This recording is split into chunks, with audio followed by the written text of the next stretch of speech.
In this video, I want to cover some ideas for an INTJ to use in search for a soulmate. I use the word mating rather than dating because for me they are one and the same. I will cover this in more detail later. To begin with, I want to lay some foundation for this topic. If there's one area of human existence that is outside human understanding, it is that of sexuality. Think of how many times a day someone is using your subconscious drive to mate against you. If you turn on a TV, you are bombarded continuously. There are semi-dressed females pushed in your face every chance the directors can find, whether it is in the news, commercials, comedies, drama, or anything else that hits your screen. These women are dressed in ways that display their bodies provocatively. Short skirts, low necklines, bikinis, or actual nudity are seldom out of sight. Often the camera will linger on the areas exposed as though it was part of the normal camera shot, but the number of times that happens makes it clear that was no accident. Taking a step back from this cacophony of sexual images hitting the viewer every moment and looking at the actual content of the stories, again the focus is the sexual interaction of the characters. An old description of stories generally is, the guy gets the girl in the end. The lie is that the producers are trying to study the human condition. The fact is they are diving as deeply as the censors will allow them into sex and violence, as if there were nothing else to the human condition. These media images and ideas come at your mind far too quickly to process. Jerry Mander wrote a book in the 1970s called 4 Arguments for the Elimination of Television, where he describes this process of force-feeding your subconscious with images and ideas that have not been processed and the potential danger this has. Compare normal life to media life. If you have a car accident and you have your car in the shop for a few days getting it repaired, this is a bit inconvenient. You will remember it happening years from now. You will have to invest time and effort in getting the repairs started, finding a replacement ride, paying for the repairs with your insurance or the other party's insurance, finding alternate transportation, and if you got hurt in the accident, there will be all of that to deal with. This is a big deal to you. You have to process it through your mind and absorb the implications. Now, look at a movie or a show on TV and see how many cars can be destroyed in one scene, and 5 minutes later, you are so far into another part of the movie that you don't even remember the chase scene where it happened. Your subconscious remembers, though. The images and facts of all those destroyed cars, where people probably died, are there in your brain, but you didn't get to process them like you do with real life. They got shoved into your brain and they stay there. They will come up later when it's time to make decisions. All the violent things, the sexual things, the deceitful things, the deaths, the destruction, all are still there from every show or movie you have ever watched. And they are unprocessed and unevaluated by time and thinking. They exist without context inside your head. This danger, if Mander is correct, would be far greater for the introverted intuitive like an INTJ, because he relies on the patterns created from the data in his subconscious. It seems logical that if you load up your mind with garbage, you're going to get garbage back out again. Mander was truly frightened by this, and looking at what has happened to America since the introduction of television, I would have to agree with his assessment. By studying the material offered as entertainment today, you can see that those who provide the material for the people of our country to consume have no concern whatsoever for our longevity as a society. The programming has no value towards creating happy, solid families or law-abiding citizens, as the focus is always on the worst parts of life, with broken relationships and violence. But I'm not talking about our poor choices in entertainment today specifically. It is just one thing that shapes the setting for this overall topic. We, as human beings, have no idea what to do with our sexuality. For thousands of years, we knew that this was something that was far beyond our personal control. Concepts like supervised dating, chaperones, dating rules, and very strict codes of modesty and rituals to be rigidly followed in leading up to marriage were the rule. Adultery after marriage was strongly condemned, and those who lived together without being married were shunned. Marriages might be arranged or they might be allowed to proceed from choice, but the process leading up to the marriage was controlled so that actual sexual relations didn't occur until after marriage. And everything possible was done to discourage adulterous sexual relations after the marriage. Why all the fuss? Why did they have all these rules, and why don't we have them today? Are people today smarter and more in control of their natural desires? Even though parents gave up on their job of protecting their kids from premarital sex, it didn't make kids any wiser. And today, rather than shepherding their kids through adolescence and into marriage, parents let kids crash their lives into rocky ruin and only wring their hands in shock after it has happened. Once again, this is primarily because of the lifestyle, morals, and so-called ideals that have been packaged up by the media and handed out for over 60 years. If you study the changes that have happened during my lifetime, you will see a direct correlation. People become what they watch, listen to, and what they read for entertainment. These are observations I have made over my life, and while I clearly see a problem and solution, these are things that I don't expect to change. If people choose to do this to their kids and to their country, they will do so. I don't want to control other people's lives, no matter how self-destructive they choose to be, as long as they leave me alone. What I am going to focus on is how this impacts an INTJ. As I said, this is not a dating video per se. The reason for this is that I never considered dating to be a thing unto itself. Dating for fun was something I neither understood nor pursued in life. I didn't go out on a date for a good time. I went out on a date to find a wife. Once we hit puberty, our bodies make demands on us to reproduce. The demands can override everything else at times, and it is not under conscious control. When a man sees a woman, he doesn't stop and think, this is a woman and she is dressed nicely, or she is sloppy, or whatever. Immediately, this woman is subconsciously categorized as mating material or not. The man is not intentionally objectifying this woman. It is done without his consent and sometimes without his knowledge. He may think, wow, she is hot, but that came from deep inside himself. He did not just make it up on the spot. There is a multi-billion-dollar industry thriving today selling sex to men. Photographs are taken and distributed of naked or nearly naked women. I remember when Sports Illustrated came up with the idea of the swimsuit edition, and it boosted sales incredibly. Naturally, it had nothing to do with swimsuits. It was all about the undressed women inside of them. Photographs and videos of women performing sexual acts are everywhere today. Prostitution is called the oldest profession for a reason. Biology has created the foundation for all of this, intending for us to perpetuate the species. But that is not what it is being used for by this industry. Strippers and even models to sell products are all using female sexual appeal in order to make money. Think about what this means. This goes on all the time, and it will continue to go on for as long as human beings are at this level of biological development. The concept of modesty was based upon some level of understanding about this process. The Muslim world goes to the point of covering women up completely. The Western world has standards of modesty that are quite flexible and often are counterproductive to the purpose for which they originally were intended, because a bikini can be more sexually enticing to a man than full nudity. Being a man, I can't, of course, fully understand what goes on inside a female brain, but clearly, there is an innate desire in there somewhere to become the flower that entices the bee to come and visit. Fashion for decades has been a study in how to undress women and still make it look acceptable for society. Men are unconsciously triggered by the female body, and many females are happy to dress in a way that triggers men's sexual drive. I can't say how deeply unconscious it is for women to do this, but I assume it is at least to some degree. You can find women around you at any time who are pulling the hem of their short skirt down because it is wandering upwards, or the top of her neckline up because it is wandering down. All these unnecessary adjustments could be remedied by wearing something with a high neckline and a long hemline. Problem solved. But of course that is not what is wanted, else it would be done.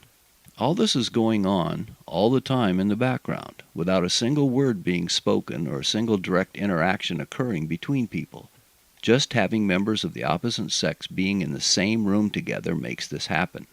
Men will instantly be struck by a desire to mate with a woman who appears to be desirable and willing based upon the woman's youth, her beauty, appearance, of willingness created by her attire and attitude. And you can be sure that a wife of a man is in tune with this. Wives can get very angry with their husbands who notice a woman who is flirtatious in dress, even if no words are spoken. Women are not blind to this sexual tension, even when they are not the object of it.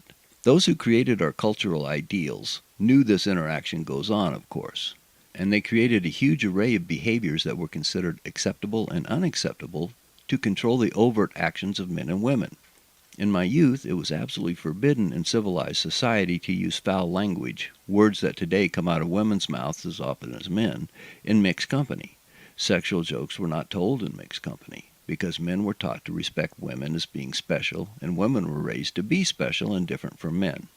Of course, the media moral scheme has destroyed a lot of this today and replaced it. The rules are still intensely strong, but they have no purpose in furthering human bonding in long-term marriages. Instead, a huge amount of emotional energy is invested in creating a million ways to trigger others, not morally, but personally, making it nearly impossible to interact without stepping on some snowflake's fragile feelings of being unsafe. Really, unsafe, with a bunch of people around to protect them. It is incredible, really.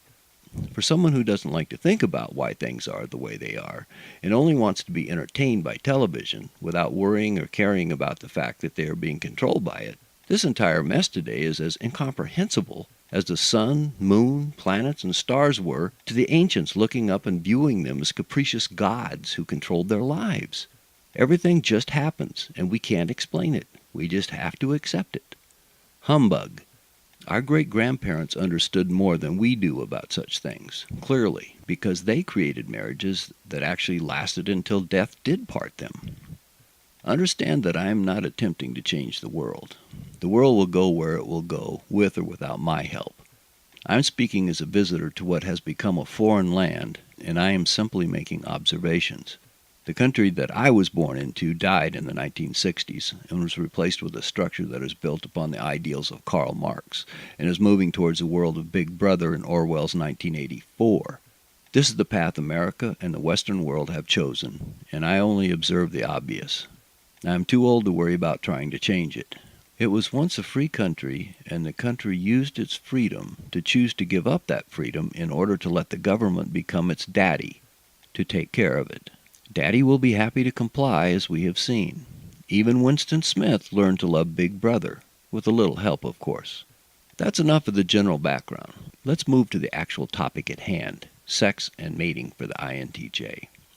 The changes that have occurred during the past 60 years have made this entire process far more difficult, which is why I discussed it. But there are still good potential mates out there, if you look. There is a wonderful video, which I will link to in the description, called INTJ Relationships. In all chaos, there is a cosmos. In all disorder, a secret order. When I watched this video, it was a great look inside myself. I finally realized why I had approached dating in the way I had. I wasn't looking for a friend to have fun with. I was looking for someone to worship, as the video states at the end. When you understand how the INTJ's mind works, you will see that feelings are down 2 steps from the top, below intuition and thinking. However, feeling is introverted and internalized. When feelings are engaged, they can be very powerful, and since I don't spend much time there usually, my ability to control and understand my feelings is weaker than many other parts of my life, and my natural tendency is to study, analyze, and understand things that trigger my feelings so that I can remain in control. However, with a relationship with someone else, I can't be in control of my partner. I can study the other party, and I can analyze what seems to make her tick, but she is her own person, and she will do things that I simply can't understand. However, over time, I have learned that I can predict behaviors that I have no hope of understanding. There are things that work very much like magic spells. A bouquet of flowers, for instance. They're just flowers. They're kind of pretty, but a book is more useful. Still, a bouquet of flowers will make my wife smile, and so I don't care why. I only see the results, and I act accordingly. The little things in life are what make the big things work. It is a system, and it has rules and mechanisms that can be learned. While it is an intellectual study in magic, working out the rules and applying them, it is not a sham. I do draw joy from seeing my wife smile. Great joy. I will do things that are quite unpleasant for me, like going to social gatherings, in order to make her happy. Her joy is my joy.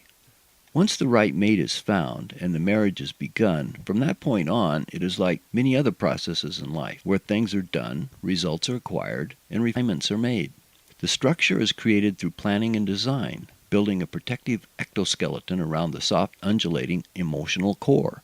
The feelings are strong and wonderful, but they are held in place and in check for the most part by the exoskeleton, helping me to feel that I am not in danger of losing control of my emotions. In 41 years of marriage, of course, feelings do find their way out of the protective structure, and things get emotionally heated up and we have to work through them. But with each passing year, the security of knowing that it will be okay and we will work through whatever comes up because we love each other and care about each other gives us confidence that sooner or later we will be safely inside the protective structure again, our comfort zone. But how do you know you have the right mate? I had to learn this the hard way. By going through a very troubling, but fortunately relatively short marriage, I discovered exactly what I wanted and what I didn't want in a mate. It was an immersion course in INTJ mating, a trial by fire. Fortunately, I paid attention, like a good INTJ, and I saw what was right and wrong in my marriage. And so when I came out the other side, I found that I was ready to quickly identify the characteristics in a wife that I wanted and the ones I needed to avoid. When I met my soulmate, we were engaged within a few weeks. I knew intellectually she was perfect for me, and my heart agreed that this beautiful woman was going to be at my side for life. What was right for me might not be at all right for someone else, even an INTJ. But what I wanted was a woman who would put her marriage above everything else. Divorce was not an option. I wanted a woman who had empathy and who was open to my love, so we could have a two-way sharing of our emotional bond. There's a line in the old Julie London song, "The one I love belongs to somebody else," and the line goes, "It's tough to be alone on the shelf. It's worse to fall in love by yourself." That nailed my first marriage perfectly, and I wasn't going to go into another one of those nightmares. I wanted a girl who was active and liked to do things out of doors.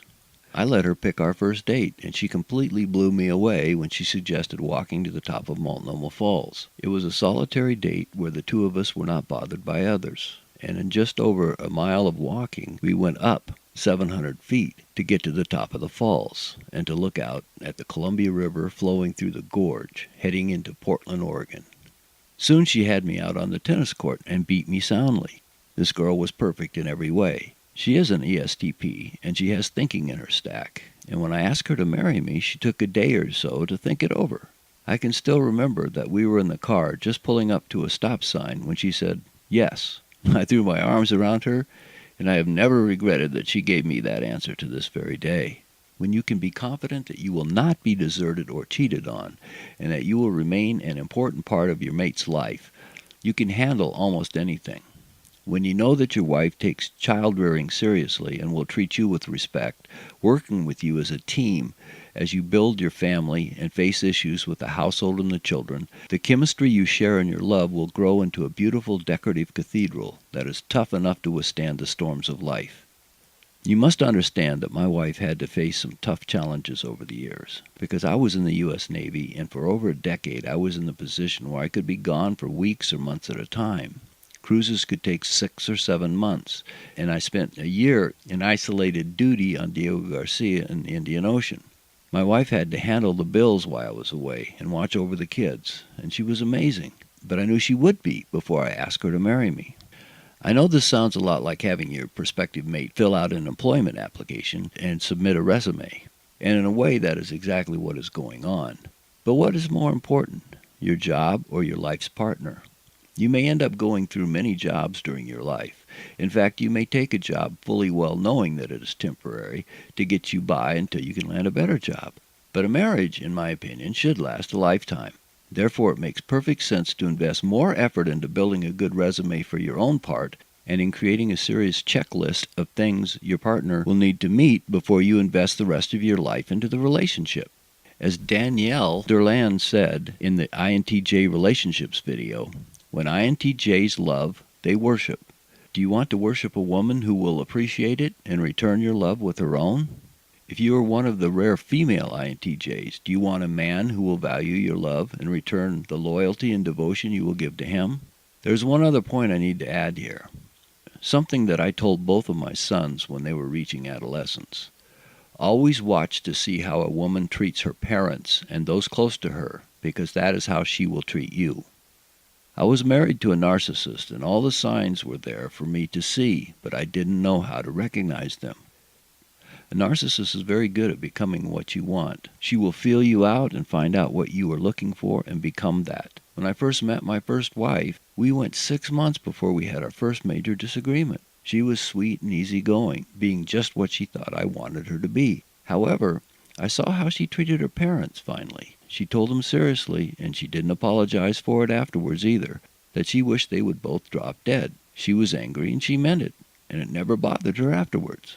Sure enough, I was on the receiving end of many such things after we were married. The last one I remember was when I was just newly in the Navy, and she told me that she hoped I would go to Vietnam and get killed. She meant it at the time, and she didn't apologize later. To her, it never happened. The lack of empathy in a narcissist is truly scary. If I had realized at first that what she had done with her parents was her real self, I would have known that this was not the girl for me. As the old saying goes, fool me once, shame on you. Fool me twice, shame on me. What I hope is that you will be smart enough to avoid the first time with a narcissist. Look beyond the face to make sure it is not a mask. If your potential wife is a loving daughter to her parents and a caring sister to her siblings, and she treats them the way you would like to be treated, that is a good sign that you are seeing the real her. If she is a good friend to those in her circle, that is useful information about how she works on the inside. In other words, if you get an employment application and a resume that is filled with lies, you can't make a sound decision based upon them. Double check your work. If you think this sounds mechanical and machine-like, it isn't. Your mind is part of you, and using your mind is not mechanical, it is human. When you have the right mate, you can safely move her into your innermost sanctum. And once inside that holy ground, your mate will find out just how passionate and loving an INTJ can really be. Well, thank you for listening. If you enjoyed the video, please hit like and subscribe if you're not subscribed already. I'll see you next time.